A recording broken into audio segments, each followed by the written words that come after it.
ಮಾಡ್ತಾ ಇರೋದು ನಾವು ಆಲೂಗಡ್ಡೆ ಪಲ್ಯ. ಸ್ವಲ್ಪ ಉಪ್ಪು ಹಾಕಿ ಕ್ಲೋಸ್ ಮಾಡಿಬಿಟ್ಟು 4 ವಿಸಿಲ್ ಇಕ್ಕಿ 5 ವಿಸಿಲ್ ಬರ್ತದೆ. ಇವಾಗ ಆಯ್ತಲ್ಲ, ಆಲೂಗಡ್ಡೆನ ಇವಾಗ ಪ್ರೆಸ್ ಮಾಡಿ ಸ್ಪೂನ್ಸ್ ಆಯಿಲ್ ಹಾಕಿ, ಇವಾಗ 1/4 ಸ್ಪೂನ್ ಸಾಸಿವೆ ಹಾಕಿ, 1/4 ಸ್ಪೂನ್ ಜೀರಿಗೆ, ಕಡಲೆ ಪಪ್ಪು ಹಾಕಿ, ಕರಿಬೇವು ಸೊಪ್ಪು ಹಾಕಿ, ಹಂಗೆ ಮೆಣಸಿನ್ಕಾಯಿ ಕೂಡ, ಹಂಗೆ ಈರುಳ್ಳಿ ಕೂಡ.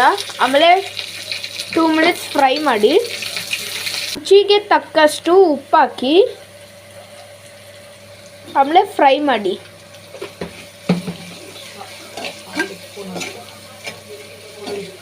ಹಂಗೆ 1/4 ಸ್ಪೂನ್ ಅರಿಶಿನ ಹಾಕಿ,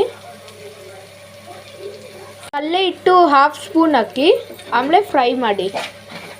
ಗಡ್ಡೆನ ಇದ್ರಲ್ಲಿ ಹಾಕಿ ಫ್ರೈ ಮಾಡೋಣ. ಚೂರಷ್ಟು ನೀರು ಆ್ಯಡ್ ಮಾಡಿ,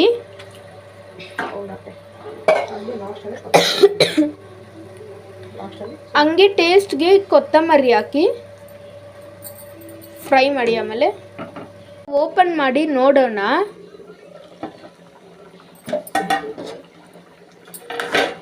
ಆಲೂಗಡ್ಡೆ ಪಲ್ಯ ರೆಡಿ.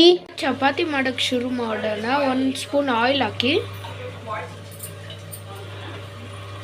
ಆಮೇಲೆ ಚಪಾತಿನ ಹಾಕಕ್ಕೆ ಸ್ಟಾರ್ಟ್ ಮಾಡಿ.